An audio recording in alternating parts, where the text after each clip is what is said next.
Title में आप लोगों ने रीड कर लिया कि इस वीडियो के अंदर मैं नारुतो जो सीरीज है उसके अंदर का अपना फेवरेट कैरेक्टर बताऊंगा। पूरी सीरीज में से वो एक बंदा जो मुझे सबसे ज्यादा पसंद है। और अब क्योंकि यहाँ पे मैं खुद की बात कर रहा हूँ तो एक पर्सनल ओपिनियन नाम की चीज आ जाती है, इसीलिए वीडियो के अंदर मैं जो कुछ भी कहूंगा मेरी मर्जी। आप लोग अगर डिसएग्री करते हो मुझे नहीं फर्क पड़ता। हाँ, लेकिन अगर आपने भी नारुतो देखी है तो फिर एक ना तो एक कोई ऐसा कैरेक्टर होगा जो आपको बहुत ज्यादा पसंद है। तो आपके लिए वो मोस्ट फेवरेट कैरेक्टर कौन सा, नीचे कॉमेंट सेक्शन में बता देना। सिर्फ एक या सारे के सारे अच्छे लगते हैं। लिस्ट नहीं निकालनी की मुझे ये 4 5 6 7 8 9 10 69 सारे के सारे कैरेक्टर्स पसंद है। और देखो नारुतो जो सीरीज है ना उसके लिए एक बहुत स्ट्रॉन्ग पॉइंट ऐसा है कि इसके अंदर हम लोग को इतने वाइड वैरायटी ऑफ कैरेक्टर्स देखने मिल जाएंगे कि कोई एक कैरेक्टर जो सबके टॉप पे होगा ये फिक्स करना मुश्किल है। आप लोगों को इसका प्रूफ चाहिए, नीचे कमेंट सेक्शन में जाके ही देख लो। किसी ने नारुतो लिखा होगा, किसी ने काकाशी लिखा होगा, किसी ने ओबितो लिखा होगा, किसी ने माद्रा लिखा होगा, किसी ने माइट गाय लिखा होगा, किसी ने यहाँ तक सास्के भी लिख दिया होगा कि हाँ मेरे को सास्के सबसे ज्यादा पसंद है। और कुछ लोग साकुरा को चाहने वाले भी होंगे, लेकिन मेरे लिए वो एक कैरेक्टर जो कि नारुतो में से सबसे ज्यादा पसंद है उसका नाम है इताची उचिया। रीजन में इसका आप लोगों को आगे चल के बताऊंगा, लेकिन एक उससे पहले क्लैरिफिकेशन दे दूं कि मैं यहाँ पे सबसे स्ट्रॉन्गेस्ट कैरेक्टर, सबसे बेस्ट हीरो या सबसे हेवी भारी भरकम वाले नाम वाले कैरेक्टर ऐसा बात नहीं कर रहा हूँ, वरना फिर माद्रा उचिया ऊपर होता। लेकिन वो एक ऐसा कैरेक्टर जिसकी जर्नी, जिसकी स्टोरी मुझे सबसे ज्यादा हिट हुई, इताची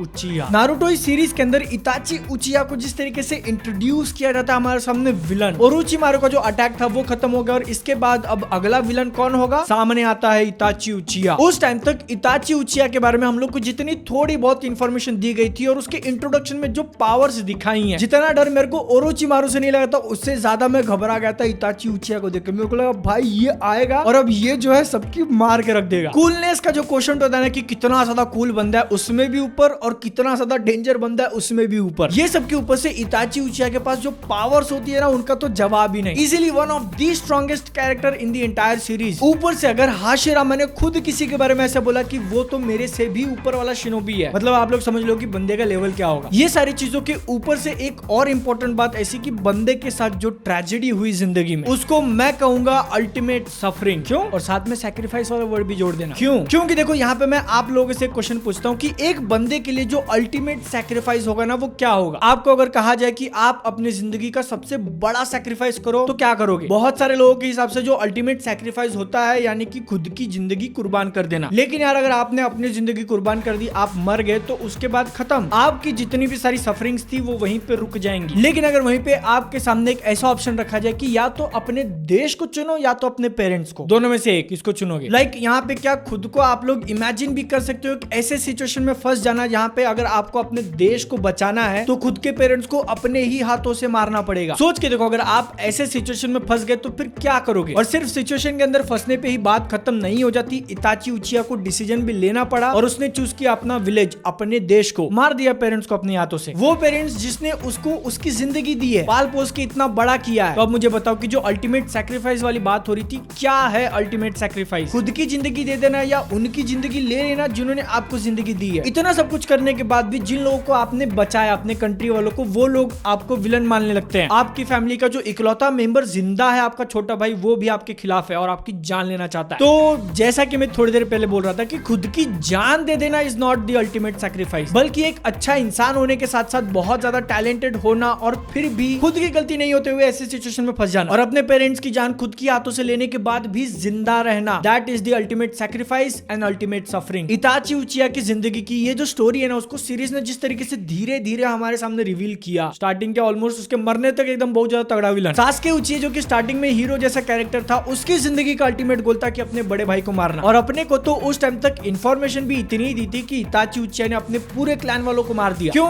अपनी सिर्फ एबिलिटीज टेस्ट करने के लिए। तो मतलब जितना पावरफुल बंदा है उतने ही पावरफुल और एकदम डेंजरस तरीके से उसको सेटअप किया। इसके बाद से इताची उचिया की जो पावर्स, जो फाइटिंग हम लोगों को दिखाई है वो भी इंप्रेसिव से कम नहीं। और सास्के उचिया की तरफ से जो धीरे धीरे बिल्डअप अपने को दिखाया गया है कि बचपन से उसको बदला लेना है और वो धीरे धीरे अपने पावर्स इंक्रीज कर रहा है ताकि अपने बड़े भाई को मार सके। ये सारी चीजों का जब पे ऑफ मिलता है अपने को फाइनली सास्के वर्सेस उचिया की फाइट में, वो फाइट तो इतना ज्यादा इंप्रेसिव है। स्टार्टिंग में जब गेंजुत्सु दोनों एक दूसरे के ऊपर यूज कर रहे हैं, वेरी वेल डन। वो तो ऐसे फील हो रहा था कि इताची उचिया सास्के के साथ खेल रहा है, सास्के की पावर्स टेस्ट कर रहा है। और अगर इताची चाहता तो फिर उस फाइट सीन के अंदर सास्के उसको मार ही नहीं सकता था। पावर लेवल से डिफरेंट थी यार दोनों की। लेकिन जैसा कि मैं बोल रहा था कि बंदा ही डिफरेंट था यार। जब वो जिंदा था तब उसने सास्के को इनडायरेक्टली पुश किया ताकि वो स्ट्रॉन्गर बने, और मरते वक्त भी उसने इस बात का ध्यान रखा कि कि जाने के बाद सास्के का गलत इस्तेमाल ना हो। बंदा तो कूल और बहुत ज्यादा पावरफुल था, लेकिन फिर भी उसने अपनी जिंदगी में कुछ गलतियां की और उन गलतियों को रियलाइज करने के बाद उसने वो चीजें नारुतो को भी टिप में दे दी कि भले तू आज बहुत ज्यादा पावरफुल हो चुका है, लेकिन फिर भी सारी चीजें खुद अकेले करने का मत देखना। आसपास जो तेरे लोग हैं, जो तेरे फ्रेंड्स हैं, उनकी हेल्प लेना जरूरी है। और शायद से इताची उचिया की जिंदगी की यही सबसे बड़ी गलती थी कि उसने अपने स्किल्स को अच्छा बनाने के लिए, ट्रेनिंग करने के लिए इतना ज्यादा ध्यान दे दिया, जिसके कारण वो इतना ज्यादा पावरफुल भी हो गया कि आसपास के लोगों की हेल्प लेने के बारे में ज्यादा सीरियसली शायद सोचा नहीं उसने। अगर ले लिया होता तो फिर शायद 5th होकागे वही बनता, लेकिन बंदे के किस्मत में ट्रेजेडी ही लिखी थी, तो फिर क्या कर सकते हैं। और जब एक्चुअल में उसकी पास्ट के बारे में अपने को पता चलता है तो फिर सास्के रोता, और सास्के के साथ साथ मैं भी रो रहा था। भाई क्या बंदा यार वो, रिस्पेक्ट, अल्टीमेट रिस्पेक्ट। अब अपने को लग रहा है कि मैंने वीडियो के अंदर कुछ ऐसा नया नहीं बोला जो आज तक किसी ने बोला ही ना, और इसके आगे क्या बोलूं मुझे समझ में नहीं आ रहा